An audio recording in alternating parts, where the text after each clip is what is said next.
Okay, so now that we finally have a good plan for our edit, let's go ahead and start using Flashback mod to export some clips. Just a quick note before we start using Flashback mod, this mod is very simple to use and everything that we're going to be doing with it is going to be very simple, but if at any point you do get confused, there are plenty of good resources on YouTube that go over the basics of how to use this mod, so feel free to refer to those. Okay, so now if you'll remember the previous video, we said we'd start off with a nice wide shot, sort of a wide angle of the two characters approaching each other so that the viewer can kind of assess the situation and see what's going on. Okay, so now in order to do that, we're going to go ahead and scrub through the timeline and find a good place for the clip to start. So I think a good spot for the clip to start is going to be maybe right around here. So then we're going to go ahead and find a good place for the camera to be when that clip starts, right? So because we wanted a nice wide shot, I think an excellent spot for the camera to start from might be right around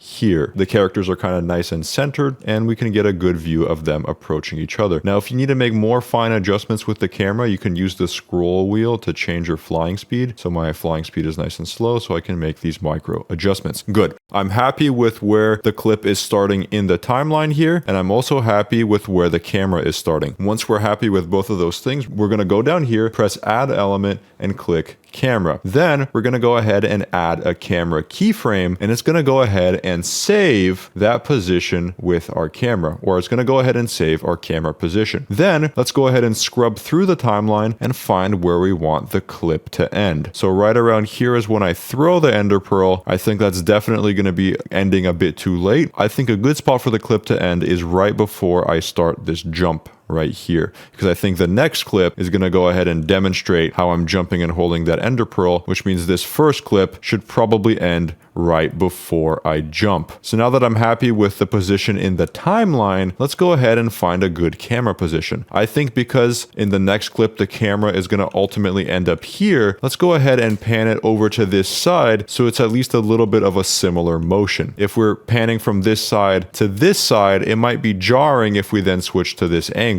So let's go ahead and start from here. This is kind of where the camera was before, and I think maybe this might be an okay ending position. Once we find a good ending position, let's go ahead and add another camera keyframe. We're going to notice that the camera is going to move from the first position here to the second position. So if we play that back, it should look something like this. Okay, perfect. Now, one really important thing that we're going to need to do is we're going to select both of these keyframes and we're going to right click and we're going to change smooth to linear.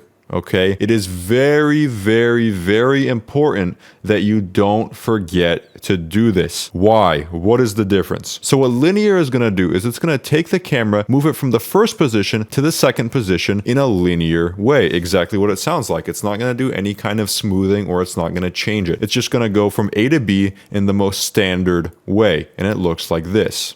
If we have smooth, what's going to happen is the camera is going to move much more smoothly from the first position to the second. So if we look at it, it looks like this. As you can see, it kind of starts off slow, speeds up, and then slows back down. If we select it back to linear, you can see the difference again. Just kind of a very not smooth, sharp camera movement. And then if we have it on smooth, you can see that it looks much more pleasant. Now, if it looks so much better than linear, why am I telling you to turn it off? We're going to turn off the smoothing because we're actually going to make our own smoothing in After Effects. And in After Effects, we're going to have much more control over it than you would in Flashback, right? You'll see that we have much more control and much more freedom with how to smooth out our camera movement in After Effects. And so we just want to tell Flashback, don't do any smoothing, just give us that raw, linear camera position, and we're going to worry about making it look good ourselves. Okay, so now some of you might already be noticing that this camera positioning and this camera movement is actually very quick. In fact, we can see on the timeline that it's a little bit less than a second long. Now, this might be a bit problematic for us because if we look in After Effects and we look at the plan that we made in the last tutorial, we can actually see that the first clip that we planned out is expected to be about 2 seconds long. So what's going to end up happening is we're going to have to slow down this less than 1 second clip and stretch it to be an almost 2-second clip. Now, if you've ever done video editing before, you may already know that when you have to slow down a video that's at a regular speed and you try to make it slow motion, it ends up looking very, very, very, very bad. If you have slow motion footage that was recorded in slow motion, it will look good, but if you have footage that is regular speed and you try to slow it down in the software, it will look very, very, very, very bad, and it requires a lot of effort to try and make it look smooth. So we have this less than 1 second clip, and let's just see what happens if we try to put it in After Effects and make it almost 2 seconds long. So in order to do that, let's just go up here and click File, Export Video, and then when you start the export, it's going to export it to a folder on your computer, and then you can take that file in that folder and drag it into After Effects. Okay, so now that we are in After Effects, we can clearly see that this clip is much shorter than the 2 seconds that we planned out, and we can see it doesn't even cover half of it. But as you can clearly see, it tracks the camera motion that we had in flashback, and it just exported it properly. Okay, let's go ahead and at least try to make this work. Now, I will show you a good way to do this slow motion in a little bit, but for now, don't worry about it. Don't worry about how I'm slowing this clip down. I will go over that in a future tutorial. For now, I just want to show you what happens if we try. So I'm going to go ahead and slow that down so it matches the length of the clip. As you can see, it ends up looking very, very choppy. The reason it looks choppy is because we're basically asking it to create frames that don't exist. So there were only about this many frames, and we're stretching it out all the way over here, which means that each frame essentially has to stay for multiple frames, right? So you can see this frame, right? If we go to the next frame, it's the same frame. If we go to the next frame, it changes. If we go to the next frame, it's the same frame. If we go to the next frame, it's the same frame again. If we go to the next frame, then it finally changes, right? So instead of 60 FPS, this looks now closer to 24 or 30 FPS because we've had to stretch it out, and it just doesn't look nearly as smooth. Now, After Effects does have a solution to this, where if we right click on this clip and then we go ahead and click frame blending and then we click pixel motion, what it will actually do is instead of staying on the same frame, it will generate fake frames in between each frame, and it will actually restore that smoothness. So if we actually wait for that to finish, we can now see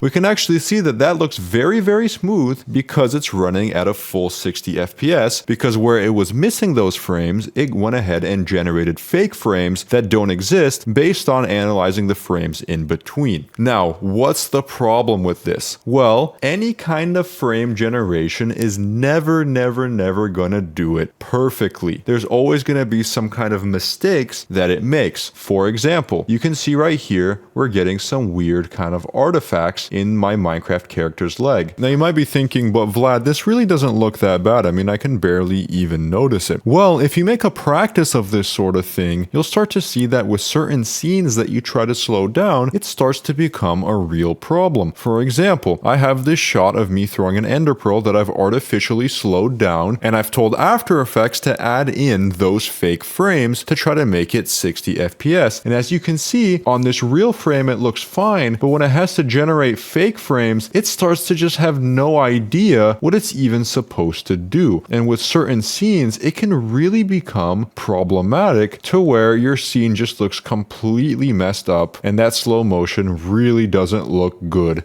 at all. Okay, so we've established that it's a very bad idea to try and do slow motion in After Effects. So what can we do instead? Well, if we go back to Flashback mod, it actually has an amazing feature where we can add what's called a time lapse. So if we click Add Element and we click time lapse, we can add a keyframe at the start of our clip, go to the end of our clip, and add another keyframe where we can specify how long we want it to be. So if I put something like 10 seconds, you'll actually see that when we play this back, it's going to be very, very slow, and going from point A to point B is going to take 10 seconds, and now this slow motion is going to look much better because those frames are actually real. It's not generating any fake frames, it's just playing back the footage in slow motion, so you can see that this ends up looking a lot better. Okay, so now a very natural question arises. How long should the clip in Flashback be? Now, intuitively, we're going to think that it should be as long as the clip that we want to have in After Effects. So in After Effects, we can see that this clip that we want, this first clip that we planned out, is going to be just under 2 seconds. So intuitively, you would think that this clip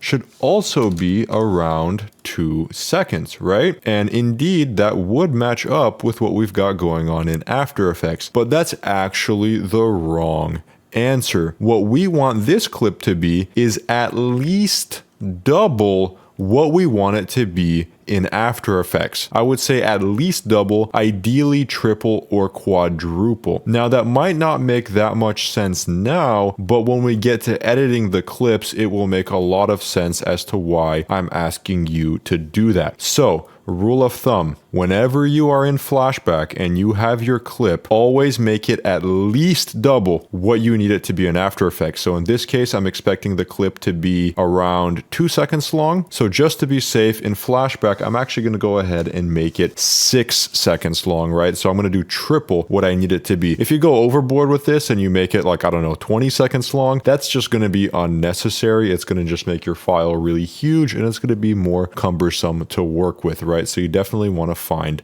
that balance. Okay, so now that we finally have our good camera angle and we have a good way to slow down the clip in a satisfactory way, we can begin exporting it. So let's just go ahead and export this with the same process that we did earlier. Cool, so now we have the clip here in After Effects, and as you can see, it is way too long for what we need. We only need about 2 seconds of footage, but you can see this clip is 6 seconds long as we specified in Flashback, so it's actually much slower than what we want it to be. But you'll see that this actually is going to end up being very useful, and you'll see why we set it up this way when we actually start to edit the clips. Now let's go ahead and get that second camera angle. So we already described when we were planning out the thing earlier that we were going to want the second camera angle to be something like this. So if I just go ahead and move this to the side in case we need it again, and we can just go ahead and maybe start from, maybe I want to say around here, add a camera keyframe because I'm happy with that position. Scrub through the timeline probably right up until I throw that ender pearl, maybe just before I throw that ender pearl, and then maybe just pan the camera over like so. Perfect. And now, very importantly, we're going to select both of these, change that camera type from smooth to linear, just like how I was describing earlier. And then we're going to go back and look at After Effects, see that this second clip that we want is about as long as the first, still going to be about 2 seconds long. So we can go ahead and make this time lapse or this clip last 6 seconds long, just like how we did with the other one. Now, if we try to do that, you're going to see that we're going to get an error because we already have a time lapse on this time lapse panel. Now, in order to fix that, what you can do is you can just go ahead and click add element, get a new time lapse, and then you'll be able to set up that time lapse no problem, right? We can just make that 6 seconds and we're good to go. Alternatively, if you don't mind, you can just not do this and you can just grab the time lapse that we already made, drag it over and just make that fit with the clip, and we can export the file just like this. Okay, so now you can see that we have our second clip here in After Effects, which is 6 seconds long. And as you can see, it is going to be much longer than we need. But like I mentioned earlier, that's going to prove to be very useful. And we're going to go ahead and try to edit these two clips together and get a smooth transition between these two clips, and we're going to go ahead and do that in the next tutorial.